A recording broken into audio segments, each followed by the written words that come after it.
Good afternoon. Kakatapos ko lang mag-pump and today is November. Bakit ba ako lagi ng November? December 16. So, kailangan makapag twice a day na tayo ulit. Kasi nakadalawang araw na ako na tag-iisang pump per day lang ako. At talagang hindi kakayanin kasi tagpo 4 ounce per meal na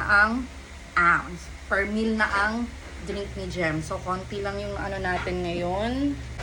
Okay. Tuloy-tuloy lang, konti lang. Usually dito na side eto na side, dito sa may right ko. Madami. Pero ngayon, konti lang siya. Nakaano lang. 2 na lang. Totoo nga pala sabi ng iba. Hindi ako naniniwala kasi din eh. Kasi pagpapaniwalaan mo, mangyayari. Konti lang. 4 lang ako. Halati, ang konti ng pump ko. Kaya nga eh. 4 lang, yung dalawa. 2 ounce, 2 ounce. Ito po. Nangyari. 1 meal lang to ni Jem. Kasi umiinom naman na siya ng mga frozen. Paubos na din kasi. Pero, iba talaga yung lasa. Alam mo yung mapapaano siya, pero walang choice. Kailangan yung inumin yun kasi sayang din yun.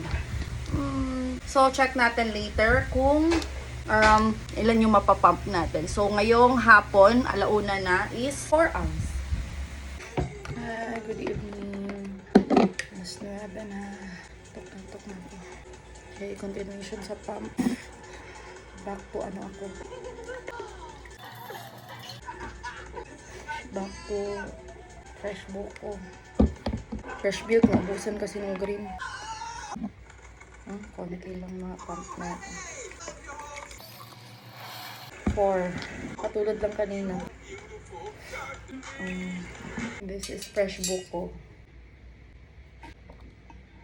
So, malapit ko siya maubos. At 4 kanina, 4 din ngayon. 8. Kukulangin kay Jem. 1 meal lang yung 4.